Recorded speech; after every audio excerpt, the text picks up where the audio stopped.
விவாஸ் இன்னைக்கு சின்ன மருமகள் கதையில இந்த தமிழ் பண்ற அக்கப்போரை பாருங்க. தூக்கத்துல இருந்து தமிழ் எழுந்துக்கிறாங்க நள்ளிரவுல. உடனே சேது சொன்னார் இல்லையா, உனக்கு என்னென்ன ஆசையோ அந்த ஆசையெல்லாம் இந்த போர்டில் எழுதி வை தமிழ்ன்னு சொன்னார் இல்லை. அதை நினச்சி பார்த்துட்டு ஞாபகம் வந்து எழுந்து போர்டில் அவங்களுடைய ஆசையை எழுதுறாங்கங்க. எழுதுனதும் எழுதிட்ட பிறகு நல்லா தூங்கிட்டு இருக்க சேதுவை எழுப்புறாங்க. ஏங்க எழுந்துருங்க எழுந்துருங்க அப்படின்னு சொல்லிட்டு. என்ன தமிழ், நல்லா தூங்குறேன் விடு தமிழ் அப்படின்றாரு. ஏங்க எழுந்துருங்க, நான் எழுந்திருக்க சொன்னேன், நீங்கள் என்ன தூங்குறீங்க, எழுந்துருங்க அப்படின்றாங்க. எழுந்துக்கிறாரு. உடனே அந்த போர்டை பாருங்கன்றாரு. உடனே போர்டை பார்த்தா அந்த போர்டில் சின்ன சின்ன ஆசைகள்னு போட்டு நள்ளிரவில் எனக்கு நொறுக்கு தீனி சாப்பிடணும்னு ஆசை அப்படின்னு தமிழ் எழுதி வச்சுருக்காங்க. ஐயையோ, என்ன தமிழ், உனக்கு நள்ளிரவுலையா நொறுக்கு தீனி சாப்பிட்ணும்? சரி சரி, இன்னைக்கு தூங்கு, நான் உன்னை நாளைக்கு கூப்பிட்டு போகிறேன் அப்படின்னு படுத்துக்கிறாரு. உடனே தமிழ், ஏங்க நான் என்னன்னா ஆசையாக இருக்குது நொறுக்கு தீனி சாப்பிட்ணுன்னு சொன்னால் நாளைக்கு வாங்கி தரேன்ட்டு படுக்கிறீங்களே, எனக்கு இன்றைக்கே வேணுங்க அப்படின்னு அடம் பிடிக்கிறாங்க.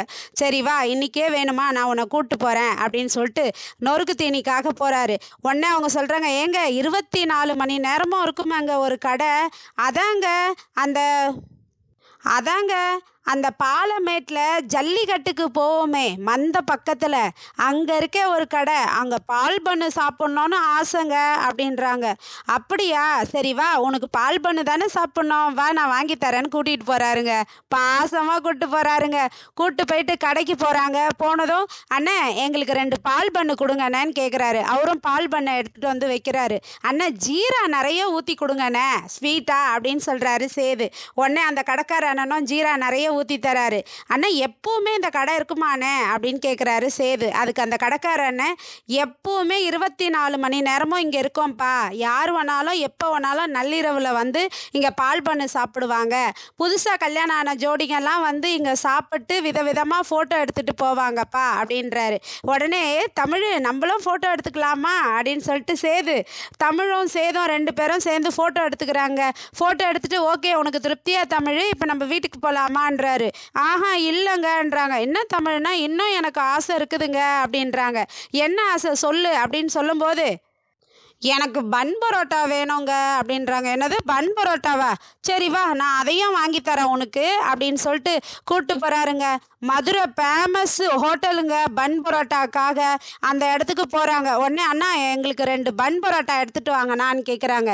அந்த கடைக்காரரு எடுத்துகிட்டு வரேன்ப்பான்றாரு. உடனே சேது சொல்கிறாரு, அண்ணா பிச்சு போட்டு எடுத்துகிட்டு வாங்கண்ணேன்றாரு. ஆஹா ஆஹா அண்ணா அப்படிலாம் வேணாண்ணா, எனக்கு பிக்காமலே நீங்கள் கொண்டு வாங்க, நானே பிச்சு சாப்பிடுவேன்றாங்க தமிழ். உடனே அவரு பரோட்டா எடுத்துகிட்டு வந்து வைக்கிறாருங்க.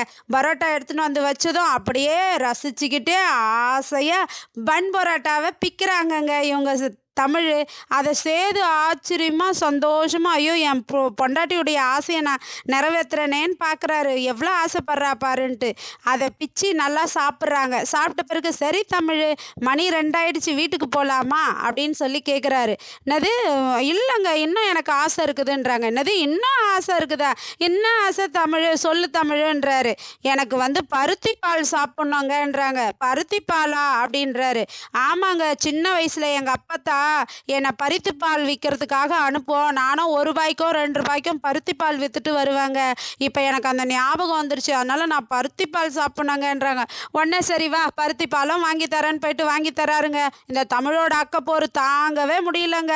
அதுக்கப்புறம் பருத்தி பால் வாங்கி கொடுத்துட்டு, தமிழ் இந்த பருத்தி பால் ரொம்ப உடம்புக்கு நல்லது, அதிக புரோட்டீனு, வயிற்று புண்ணெல்லாம் ஆற்றும், நீ சாப்பிடு தமிழ்னு சொல்லி வாங்கி தராரு. தமிழும் பருத்தி பாலும் சாப்பிட்டுறாங்க. சரி தமிழ் வா வீட்டுக்கு போகலான்றாங்க. ஏங்க எனக்கு இன்னொரு ஆசையும் இருக்குதுங்கன்றாங்க. வீட்டுக்கு வந்த பிறகு என்ன ஆசைன்னா, எனக்கு சாம்பல் சாப்பிடணும் போல இருக்குதுங்க அப்படின்றாங்க. உடனே இவர், என்னது சாம்பலா அப்படின்னு கேட்குறாரு. ஆமாங்க, எனக்கு சின்ன வயசில் நிறைய பக்கத்து வீட்டு அக்காங்கெல்லாம் இந்த மாதிரி மாசமாக இருக்கும்போது சாப்பிடுவாங்க, அதனால் எனக்கும் இப்போவே சாம்பல் சாப்பிட்ணுன்றாங்க. ஐயோ தமிழ், நான் எங்கே தமிழ் சாம்பலுக்கு போவேன்றாரு. எனக்கு அதெல்லாம் தெரியாது, இப்போவே வேணும்னு அடம் பிடிக்கிறாங்க. உடனே சேது போயிட்டு எல்லாரையும் தூங்க விடாமல் ஒரு கட்டைங்களை எடுத்து போட்டு கொளுத்தி சாம்பல் ரெடி பண்ணுறாங்கங்க. கருப்பு வந்து, என்ன மாப்பிள்ளை எங்களை எல்லாரையும் தூங்க விட மாட்டேன்றியேன்றாரு. உடனே கொளுத்துறாங்க. அப்போ தமிழோட தங்கச்சி சொல்கிறாங்க, அக்கா உன் ஆசைக்கு அளவே இல்லாமல் போயிடுச்சுக்கா.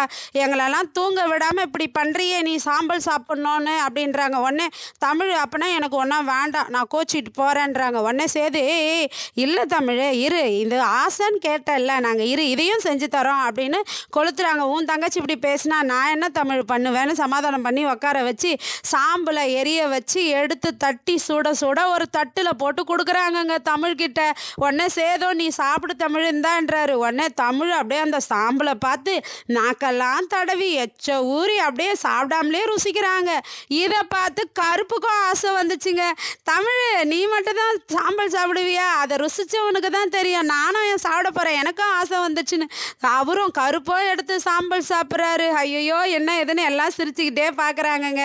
இன்னைக்கு இதுவரையும் பார்த்தோம். நாளைக்கு வேற கதையுடன் சந்திப்போம். மீண்டும் பாய் பாய்.